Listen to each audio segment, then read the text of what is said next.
Fashion మత్తులో కొందరు, enjoy చేస్తున్నామనే భావనలో మరికొందరు, ధూమపానం ఒత్తిడి తగ్గిస్తుందని ఇంకొందరు, పొగాకు ఉత్పత్తుల బారిన పడుతున్నారని రిటైర్డ్ డిఎంఈ ప్రముఖ పల్మనాలజిస్ట్ వైద్యులు డాక్టర్ ఎం రాఘవేంద్రరావు అన్నారు. మే 31వ తేదీ వరల్డ్ నో టొబాకో డే సందర్భంగా ఆయన మీడియాతో మాట్లాడారు. ధూమపానం అలవాటు వలన ఆరోగ్యానికి ఎంతో హానికరమన్నారు. ఈ అలవాటు వల్ల లంగ్ క్యాన్సర్, తల, మెడ క్యాన్సర్, స్వరపేటిక, అన్నవాహిక, మూత్రాశయం, మూత్రపిండాలు, ప్యాంక్రియాస్, కడుపు క్యాన్సర్ వంటి అనేక రోగాల బారిన పడతారని ఆయన హెచ్చరిస్తున్నారు. కెమికల్స్ వల్ల ప్యాంక్రస్ గ్లాండ్లో ఉండే బీటా సెల్స్ అని ఉంటాయి, అవే మన ఇన్సులిన్ తయారు చేస్తుంటాయి. అవన్నీ కూడా చచ్చుబడిపోయి వీళ్ళందరికీ స్మోకర్స్కి డయాబెటీస్ వచ్చే అవకాశం ఉంది. టైప్ 2 డయాబెటీస్ అంటాం దానివల్ల.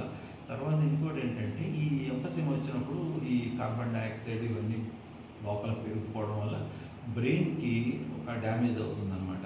మానసికంగా కృంగిపోతుంది, డిప్రెషన్ అంటుంటారు, డిప్రెషన్లో వెళ్ళిపోతుంటారు.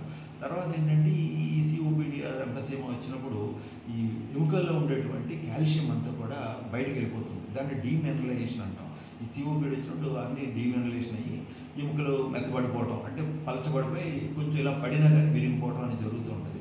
తర్వాత ఏంటంటే పురుషుల్లో వంధ్యత్వం వస్తూ ఉంటుంది. ఎలాగంటే ఈ పురుషాంగానికి రక్తాన్ని ప్రసరణ చేసే బ్లడ్ వెసల్స్ అన్నీ కూడా మూసుకుపోయినట్టు అయ్యి ఈడీ అంటాం. ఏంటి ఎరెక్టైల్ డిస్ఫంక్షన్, అంటే అంగస్తంభన లేకుండా పోతుంది. దానివల్ల మనిషి స్త్రీని కలిసే అవకాశం లేకుండా పోవడం వల్ల. ఇంకొకటి ఈ టొబాకో స్మోక్ తగిలినప్పుడు ఈ స్పర్మ్ దాంట్లో స్పెర్మటోజోమ్ అనేది ఫాస్ట్గా కదులుతూ ఉండి అండాన్ని ఢీకొనాలి. అలాగైతే నాకు పిల్లలు పుడతారనమాట. ఆ ఫలదీకరణ వచ్చింది. ఆ ఫలదీకరణ ప్రక్రియ ఆగిపోతుంది టొబాకో స్మోక్లో మగవాళ్ళల్లో. సో వాళ్ళకి కోరిక తగ్గిపోతుంది, అంగస్తంభన శక్తి తగ్గిపోతుంది. తర్వాత వాళ్ళకి ఫలదీకరణ చేసే శక్తి కూడా కోల్పోతుంది. అదే ఆడవాళ్ళల్లో టొబాకో స్మోక్ ఎక్స్పోజ్ అయితే ఏమవుతుందంటే, వాళ్ళు ఆల్రెడీ ప్రెగ్నెంట్ లేడీ అనుకోండి, ప్రెగ్నెంట్ లేడీ అయితే ఆ అమ్మాయికి అబార్షన్ అయిపోతుంది. ఒకవేళ పిండం తట్టుకొని బయటపడినా వాళ్ళకి కొన్ని క్యాన్సర్స్, అంటే గర్భస్థ స్థితిలో వచ్చే టెరటోమాస్ అంటాం, అవన్నీ వచ్చే అవకాశం ఉంది. అందుకని భార్యాభర్తలు ఎవరో ఒకరు స్మోక్ చేసినా ఆమెకి ఎక్కువగా అబార్షన్ అయిపోయే అవకాశం ఉంది. పిల్లలకి క్యాన్సర్తో కానీ కొన్ని అవలక్షణాలు, కాళ్ళు చేతులు పొట్టిగా ఉండటం, లేకపోతే చేతులు లేకపోతే ఇటువంటి అవలక్షణాలతో కూడా పుట్టే అవకాశం ఉంది.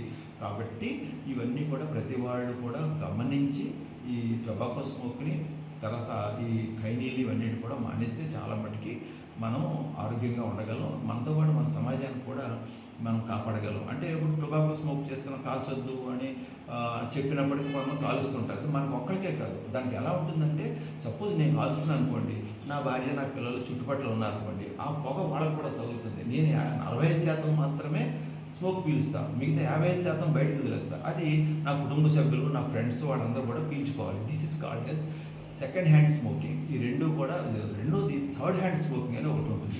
సపోజ్ ఇక్కడ ఉన్న నేను సిగరెట్ కాల్చి వెళ్ళిపోతాను. ఇక్కడ ఉన్నప్పుడు ఈ టొబాకో కెమికల్స్ ఇక్కడ ఉన్న పెన్ మీద, వాటి మీద, టేబుల్ ఇవన్నీ పడుతుంటాయి.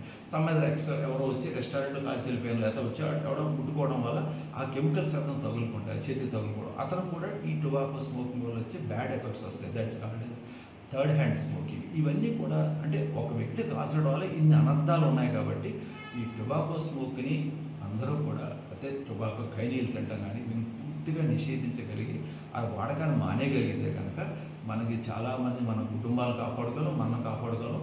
తద్వారా ఏంటంటే ఈ స్మోక్ చేయడం వల్ల హీట్ జనరేట్ అవుతుంది.